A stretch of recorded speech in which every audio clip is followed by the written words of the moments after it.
How's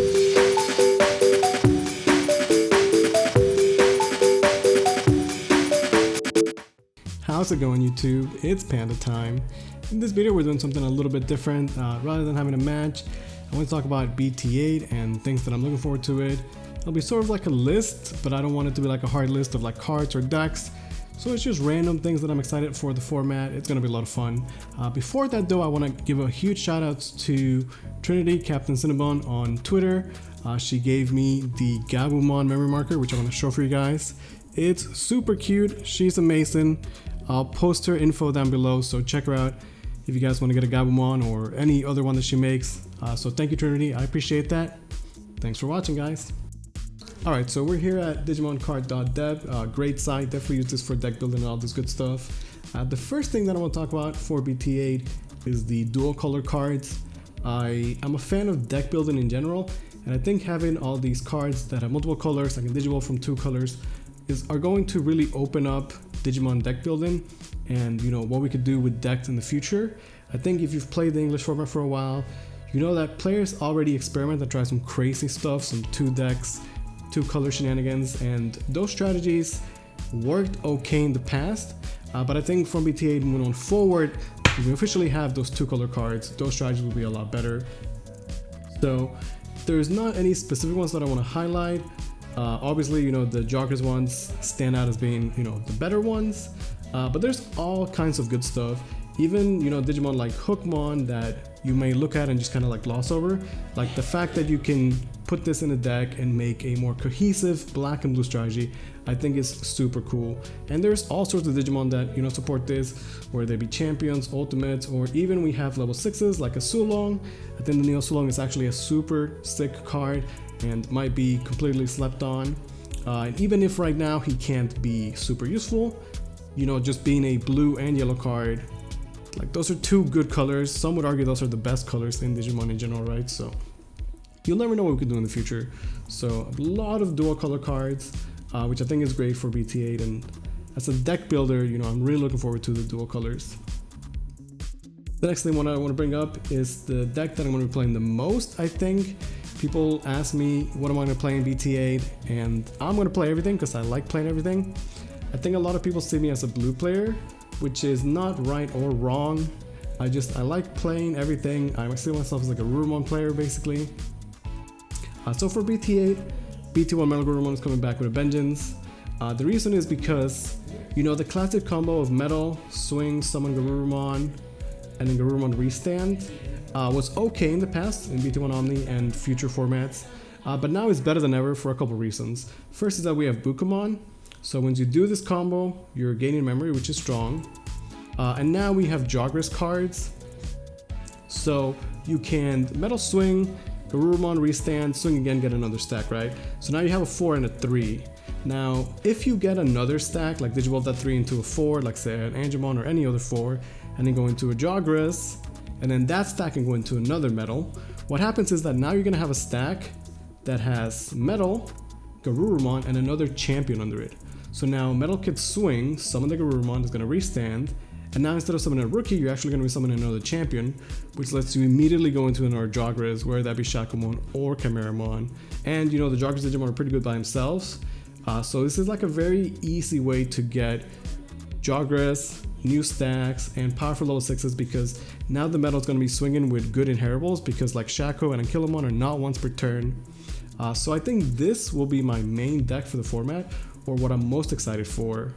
And if you guys haven't really experimented or thought about Metal Gabumon, definitely consider him for BT8. Next I have Mastamon. You guys know I played a bunch of Mastamon in BT7. In BT7 Mastamon was like super okay, not great at all, like a fun deck. I think in BT8 the deck gets infinitely better. Fury Mode is actually a fantastic card, which solves a lot of the issues that Mastamon has. So for starters, you can Digivolve into it for 3 from a yellow, right? So when the game starts, Mastamon is very expensive because he costs 5 play points, right? 5 memory. But you can always go into Mastamon Fury Mode for just 3, which is good. And then Fury lets you Digivolve into Mastamon for free at the end of the attack. And on top of that, he has a good inheritable which lets you restand, and get plus DP. Plus, Fury Mode is base 13k, so when you go into Fury Mode and you swing, he should pretty much always survive. Now this gives you 2 swings with Rasen, a way to go into it for cheap, and then extra sources that you can use for the Digiburst, as well as the DP boost. So I think this combo is actually pretty good. On top of that, we have 2 new Tamers, which are both insane for Mastamon. If you guys don't know, Cody's probably one of the top 3 cards of this set. He's disgusting, like way too good. And as a yellow deck, we can take full advantage of Cody, especially because the DP reduction is great for us.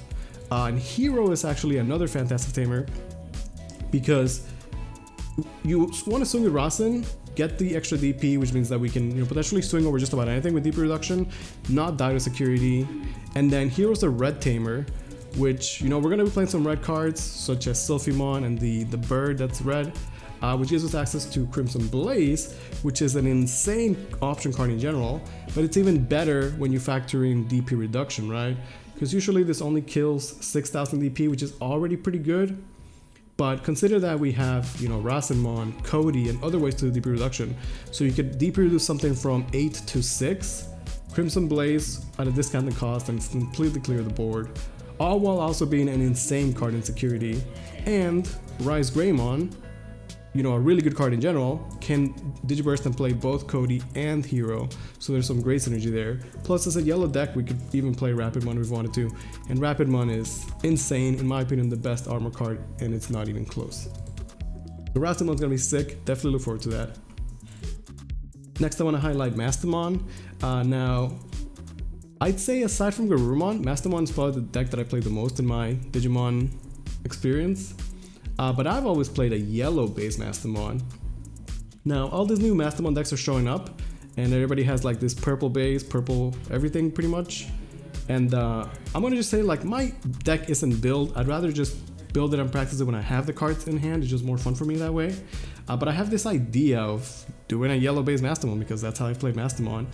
And the idea is that we can use great champions such as Leomon. It's pretty funny because I've always thought this Leomon was already good, but Mastamon can actually put it from the trash into security to guarantee that you get the effect.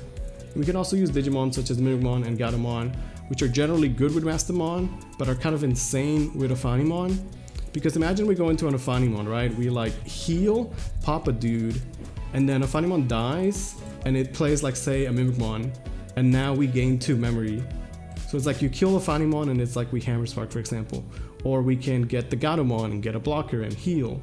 Or we have access to things like Bushi, right? Because we could still like Jogres, and if it's still our turn, we could like summon a Bushi and do extra damage, for example, right? Now, obviously, the strongest thing with Mastamon is summoning level 5s.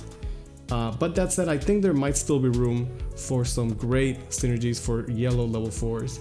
So I'm personally going to try a yellow Mastamon first, and we'll see how that goes. Next, I also really want to play the Blackboard Greymon. Blackboard Greymon is just going to be, I think, so satisfying because after the hybrid shenanigans of BT7, having access to someone who can just destroy multiple Tamers, I think it's going to feel really good. I've liked War Greymon, but red has been kind of boring for me the entire game. So this is like a black and red deck, but I look forward to it. I think it's going to be a lot of fun. The Metal Greymon is insane. You have a great inheritable. And although I'm only showcasing the main Black War Greymon here, there's others we can play, like the promo one, the secret rare. There's a lot of good stuff we can do in there. And this is a deck that could really utilize Nokia so well. I love Nokia. I have 4 alt arts, so I can't wait to use them. I also want to definitely play a lot of X Antibody. I've been collecting my alt arts, getting ready for this. So if you play X Antibody in BT7, one of the biggest weaknesses for the deck is, I say 2 weaknesses. One is like, you go into Alphamon, you can no longer put anything under her, it negates all the synergies, right? Kind of feels bad. And second is that we only have 1 X Antibody line, so while that line is great, we have to play a lot of Digimon that are not X Antibody and don't synergize with the deck.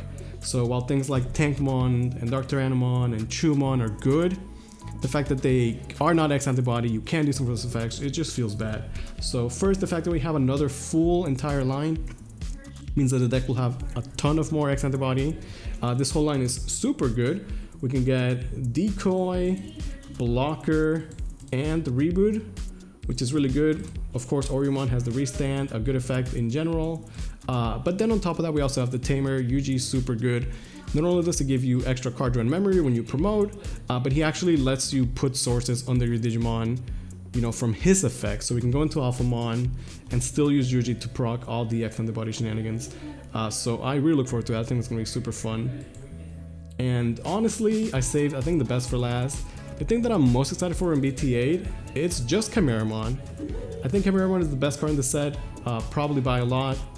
If I had to rate them, it'd probably be like Chimeramon, Rapidmon, Cody is how I would rate my top cards of the set. So Chimeramon, kind of going back to the dual color cards, just enables so much. He's such a powerful Digimon. If you guys haven't messed around, you know, with BT8, you're gonna see the power of Chimeramon. He enables some really cool combos.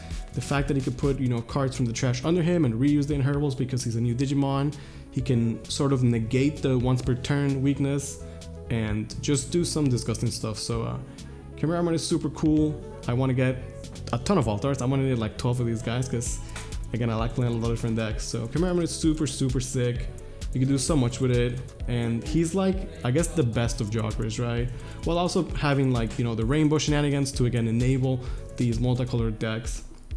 So BT8 is going to be a lot of fun.